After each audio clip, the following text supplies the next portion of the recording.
পিনাকি ভট্টাচার্য একটি মন্তব্য করেছেন আজকে, যেটি হচ্ছে গিয়ে তিনি বলার চেষ্টা করেছেন ডক্টর মোহাম্মদ ইউনূস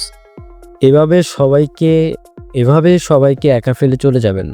অর্থাৎ তিনি গতকালকের যেই ঘটনাটি ঘটেছে নিউ ইয়র্কে, যে এনসিপি এবং জামাত বিএনপির নেতৃবৃন্দকে তিনি একা রেখে আলাদাভাবে রাষ্ট্রীয় প্রোটোকল নিয়ে তিনি সেফভাবে বের হয়ে গেছেন সেখান থেকে, বিমানবন্দর থেকে।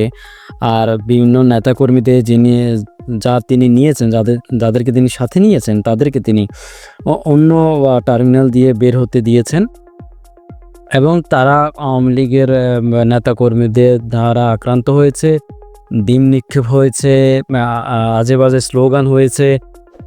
এগুলোকে সামনে রেখে পিনাকি বলার চেষ্টা করেছেন যে এভাবেই জনাব ডক্টর মোহাম্মদ ইউনূস, বর্তমান প্রধান উপদেষ্টা, তিনি এভাবেই সবাইকে রেখে চলে যাবেন। উল্লেখ্য, অনেকেই বলেন যে পিনাকি ভট্টাচার্য হচ্ছেন সরকারের ভিতরের একজন বর্তমান সরকারের প্রধান উপদেষ্টা যদি ডক্টর মোহাম্মদ ইউনূস হয়ে থাকেন, আর সেই উপদেষ্টা মণ্ডলীর প্রধান উপদেষ্টা হচ্ছেন পিনাকি ভট্টাচার্য, তিনি যা বলেন বর্তমান সরকার, কয়েকটি রাজনৈতিক দল, ইসলামিক দলও তার কথাটা অক্ষরে অক্ষরে পালন করেন, এটি অনেকে মনে করেন। কিন্তু তার মুখ থেকে এই বক্তব্য কেউ আশা করেননি। তারপরও তিনি কথাটি বলেছেন। তো এই বিষয়টা আসলেই লক্ষ্য করার মতোই, কারণ ডক্টর মোহাম্মদ ইউনূস তার সঙ্গী করে যাদেরকে নিয়ে গিয়েছেন, তাদেরকে তিনি কেন নিয়ে গিয়েছেন?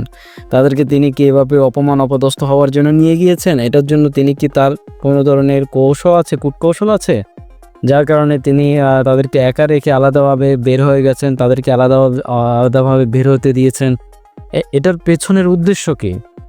তো দেখা যাক, উদ্দেশ্যটি হয়তো কিছুদিনের ভিতরেই সবাই জেনে যাবে, সবাই বুঝতে পারবে।